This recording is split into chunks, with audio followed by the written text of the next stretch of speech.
Good morning. Today is Tuesday, the third day of Teves. Today's class is dedicated in memory of my grandfather, Rabbi Yehuda Rabbi Shlomo Cohen. He was a very, very holy Jew, lived in Yerushalayim. They called him Rabbi Yidel der Wecker. He used to wake up people middle of the night to wake up for slichas and to remind people to come to daven and study Torah. And used to gather Friday nights the children to say Amen, Amen Yesh Mirabba, loud to answer, reply to the prayers, and used to give them candies and peanuts. No, so may his neshama have an aliyah, may his merit protect all of us. So let's start the class with tzedakah, gedolah tzedakah, Hashem mekareves esageula. So we are learning today the second half of chapter 6 in the Tanya, which we started yesterday. We started talking about the soul of the other side, the not holy side. And this is what we continue to talk about today. We discovered the truth in a world of lies. And Alter Rebbe explained that this world is really a world of lies.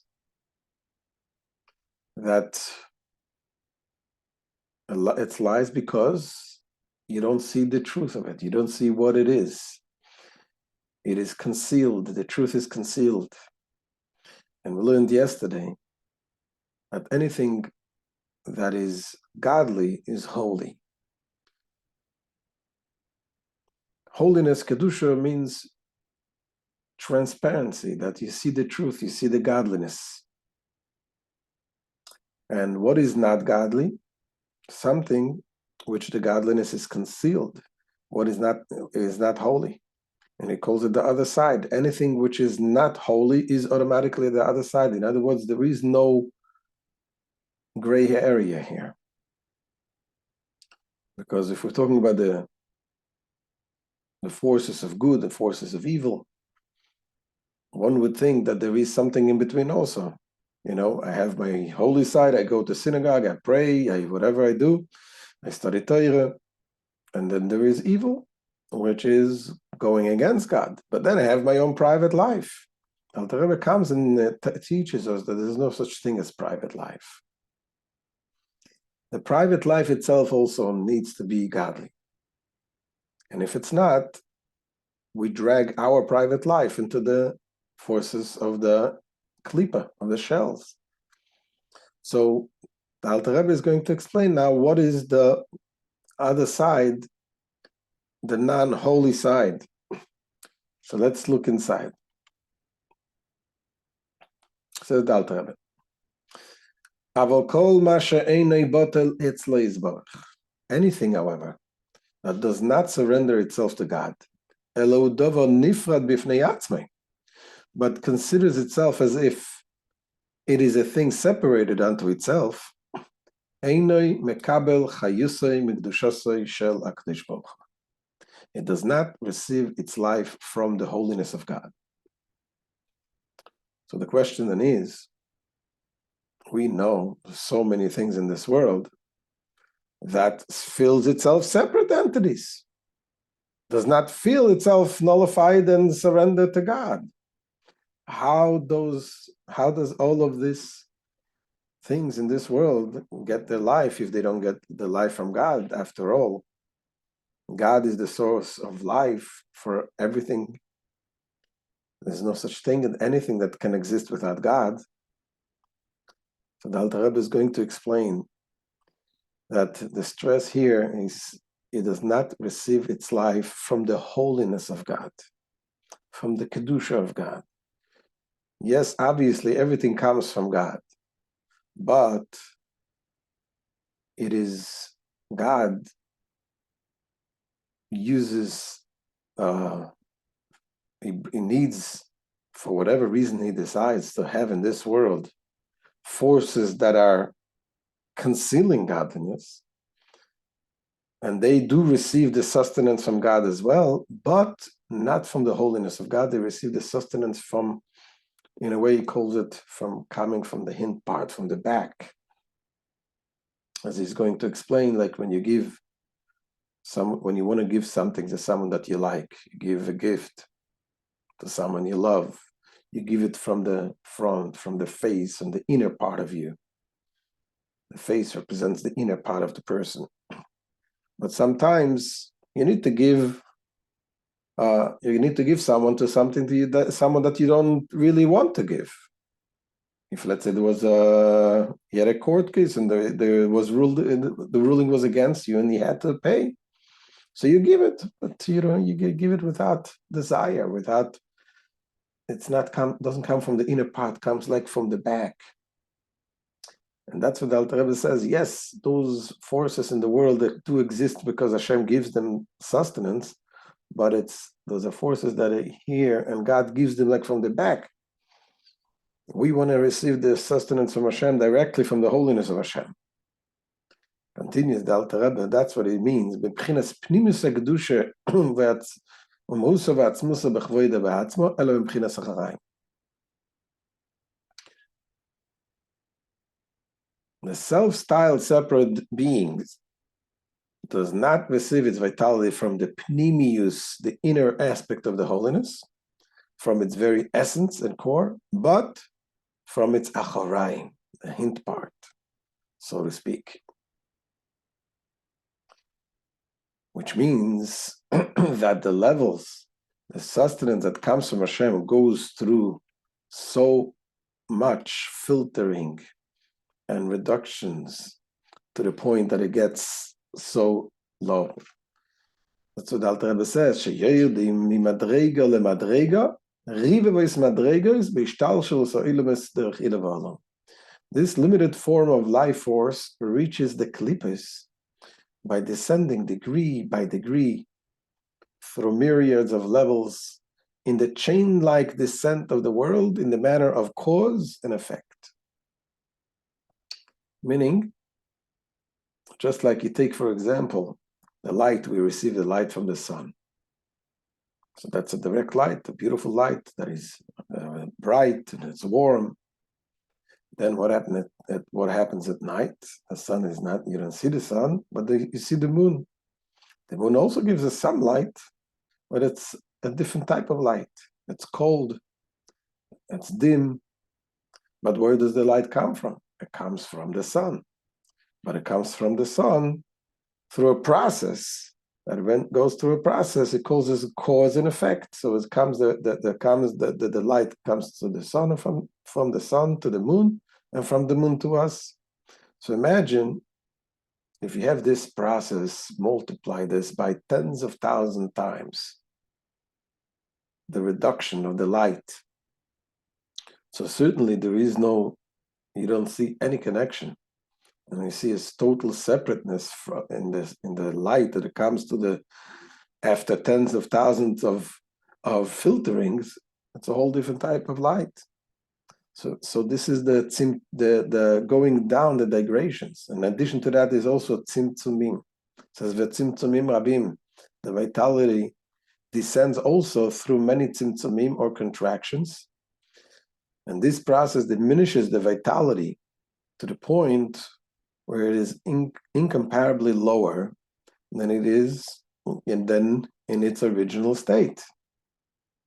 So that's how the life and of the lower levels, the impure levels, the other side receives its life from Hashem, from God, after so many different contractions and filtering. So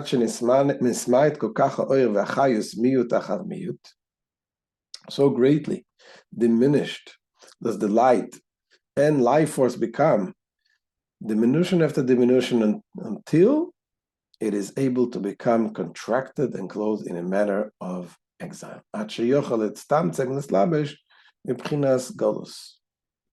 That's how low it becomes, and then, until it is able to give sustenance to that very thing that opposes God. The vitality is thus in a state of exile within that object, which is which considers itself separate from the holiness, giving it vitality and existence, causing that object to pass from non-existence to existence. So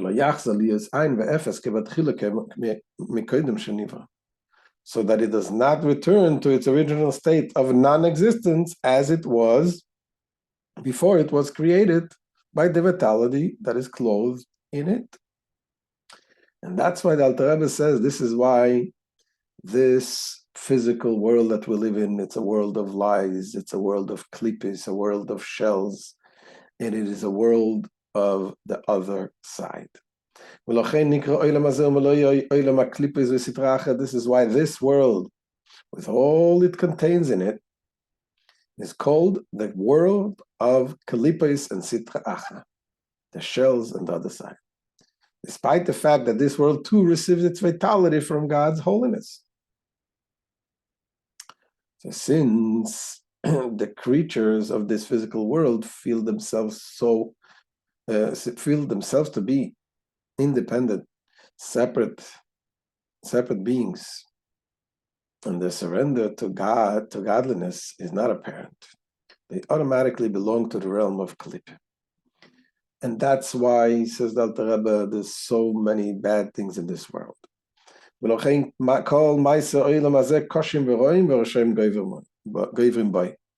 This is also why all the affairs of this world are severe and evil, and the wicked prevail in it. As it is written in Eitz Chaim, portal 42, end of chapter 4. And now in the footnote says the Alter Rebbe that although this world, also the life that it receives, originates from the highest level of Kedusha, but yet, because of the filtering, it was reduced to such a low level. So that's what Alter Rebbe says in the footnote. To be sure, this world contains the 10 sephiros of the world of Asiya, like Moshe Kosov in Eitz Chaim, the Asiya of holiness, as it is written in Eitz Chaim. And these 10 attributes of Asiya contain the attributes of the higher world. ובתוך הספירס דה עשייה אלו, אין הספירס דה יצירה, ובתוך הספירס דה בריאה, בתוך הספירס דה אצילוס, שבתוך אין סברוך הוא. Now within these 10 sephiros of Asiya are contained the 10 spheres of the world of Yetzirah, which is a higher world. And within them, the 10 spheres of the world of Beriah, and in them, the 10 spheres of the world of Atzilus, which is the world of godliness, in which abides the Or Ein Sof, the endless light of Hashem. V'nimtza, therefore it comes out. Or Ein Sof Baruch Hu Malek Kol Ha'oretz Al Hazeh V'Tachtona. The Or Ein Sof pervades this entire lowest world. Al Yidei Slapshusay as a sphere is the Abba Olam Es Atzilus B'ri Yetziras Yatziyah. By being clothed in the 10 spheres of the 4 worlds, Atzilus B'ri and Yetzirah and Siyah. כמו שכתוב בעץ חיים שער מ"ז פרק בייס בספר גלגולים, פרק כ"ף, as it is written in Eitz Chaim, portal 47, chapter 2, and in Sefer Gilgulim, chapter 20. So yes, it is true that there is a godliness, and in it, and the godliness ultimately originates from the highest levels, but the filtering that it went through to reduce it to the point that only Hashem is able to do something like that, to condense his light to the point that the created being does not feel that it comes from Hashem, it feels itself as a separate being. So that is the root of the klippos, of the shells. That's the source of this fake world, the world of lies. When the Alter Rebbe goes to explain that, having said all of this, we have to understand that not all klippos are created equal. And he's going to explain that there's 2 types, 2 levels in klippa. In the shell itself, there are 2 levels. There is what is considered the ultimate klippa, the ultimate impurity, things that do not have a chance to be elevated. At least we don't have the power to elevate them. Things that are completely forbidden talk, forbidden thoughts, forbidden food, forbidden relationships, all kinds of things that are completely forbidden, they come from the lower level of klippas. It calls it the 3 impure shells. And tomorrow is going to explain the second level, the level of the neutral level, a klippa that conceals God, but we have the chance to elevate it. Today he's going to talk about the other impure levels. Says the Alter Rebbe, however, the klippos are divided into 2 categories, one lower than the other. And he begins with the lowest level.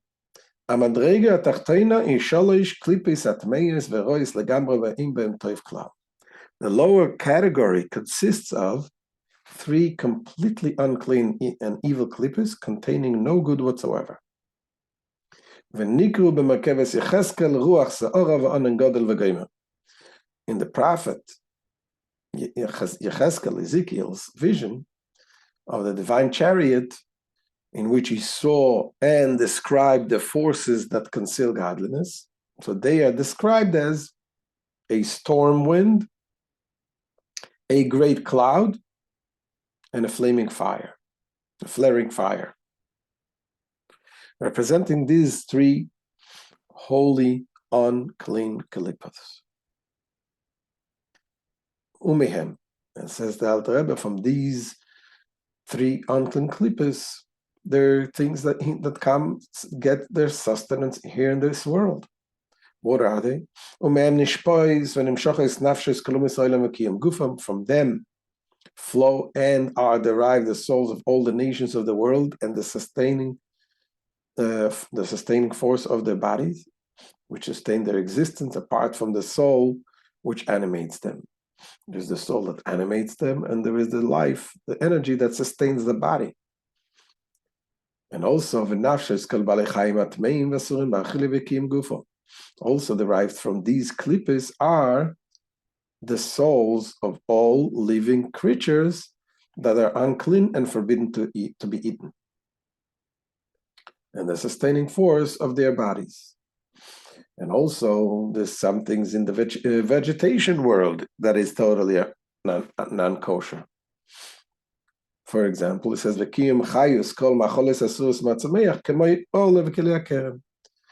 existence and life force of all forbidden vegetations too, such as orla. Orla is the laws in Israel that the first 3 years of fruit, of a fruit tree, we're not allowed to eat from the fruits the first 3 years. And also in the Likutei Akerem is the mixture of grains and seeds in a vineyard, and so forth. So these are the non-kosher food that grow from the ground. Is also their sustenance comes from the 3 impure klippos. As it is written in Eitz Chaim, portal 49, chapter 6.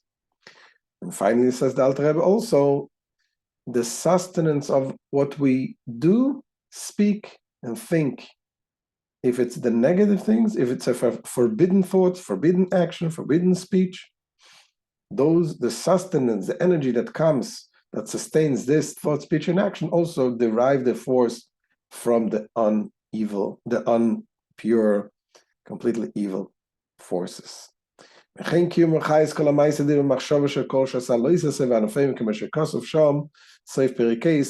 the existence and life force of any act, utterance, or thought in violation of any of one of the 365 biblical prohibitions, as well as the rabbinic offshoots, are all derived from these 3 impure klippos, as is written there, end of chapter 5.